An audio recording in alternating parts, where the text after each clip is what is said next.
Hi, this is Steve, Dichroic Glass Man. Well, haven't done any new videos lately, and by the way, YouTube's changed your format, so welcome to the new YouTube. Anyway, excuse me, what this video is going to talk about is a dichroic glass that not a lot of users are aware of. They've heard about it, but perhaps they haven't seen much that you can do with it. It's called float dichro. Coefficiency 8284. And float dichro is window glass. But dichro comes, well, dichroic colors, as we all know, comes in many possibilities from aurora borealis to pixie sticks and yada yada, but not a lot of people have thought about putting a color and effect on float glass. Now, where a lot of the float glass is showing up, dichro, is in the lighting industry, the disco, the entertainment industry. Those lenses are dichroic glass. Isn't that wild? Well, anyway, I've been doing this for over 10 years. I've been making these little earrings. Well, I should say 10 years ago, I used to do a lot of stuff with earrings and such, and I haven't done it for a long time. Well, so I have all this dichroic glass scraps that I've been accumulating from my bevels and jewels. So this is another avenue that I can make all these little shapes. Little bars, little squares, little triangles. More difficult to make them into rounds. And these are different colors, and I've showed some of the colors that I have. And then I used to do these in various ways. Drill a hole in them, put French hooks on them, and then like that. These got to be really cool because they make cool little chinking noises when ladies turn their heads. Then they make these little high-pitched noises. And then I got into making abstracts where you could take scraps out of the glass and do it as well. Now this bracelet here was made by, well, I don't know who made it, but actually it was featured in a Rio Grande magazine with Swarovski crystal and squares. These little squares are only ½ an inch.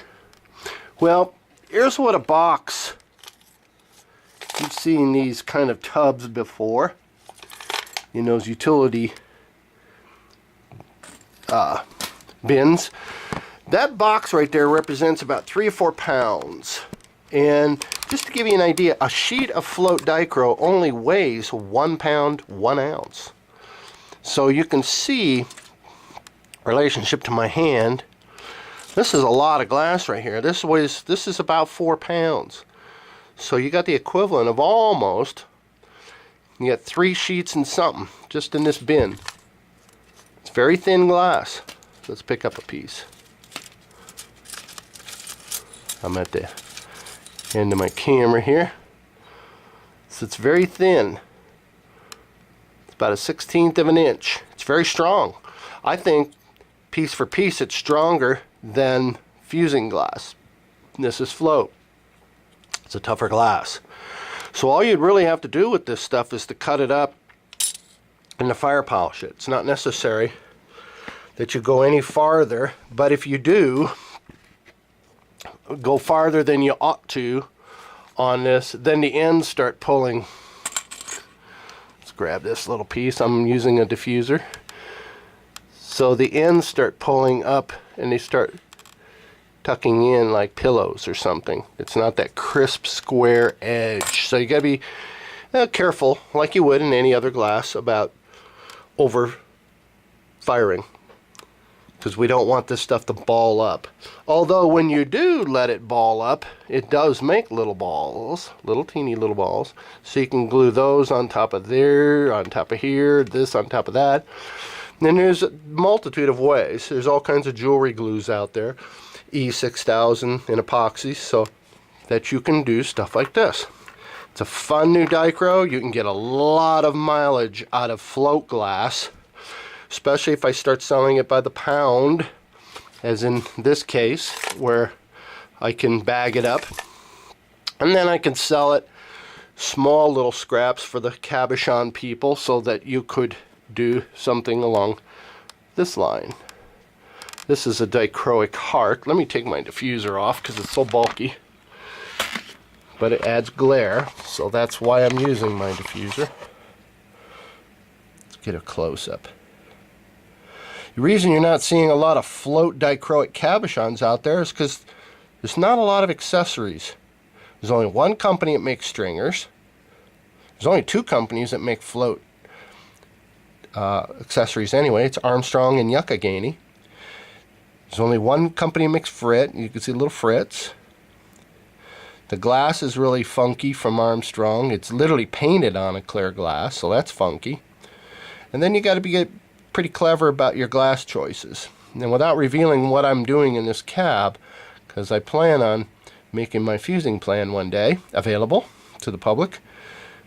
So anyway, this is one of my contemporary hearts, float glass. You can see the clear right at the end of my thumbnail, looking straight through, and then the colored, and then the dichro, and then the lens.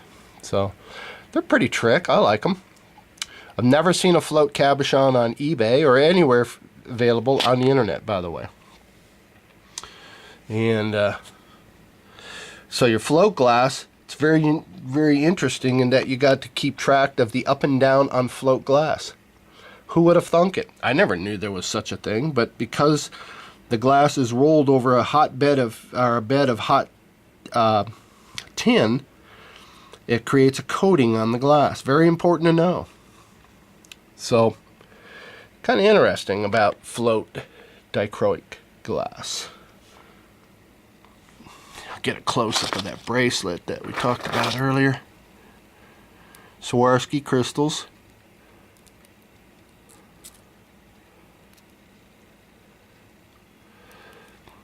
Yeah, and they sold this bracelet, I don't know, 50 bucks. I think it was for sale on Rio Grande. Looked just like this. So I just made one up for a model just to show relevance. Anyway, float dichroic glass. You can see you want to fire polish these so they're nice and smooth so that nobody gets cut. And I like these. I like the abstracts. The abstracts were cool. Instead of the squares. That way anything goes. That's a rectangle, square, and a triangle, right triangle. And then this one, anything goes. So, yeah. So what are you thinking? There's those little balls. You can cut them up into teeny little pieces. You can set them on top, glue them. It's not real contrasting here in the video, I understand. But then you can add things to them.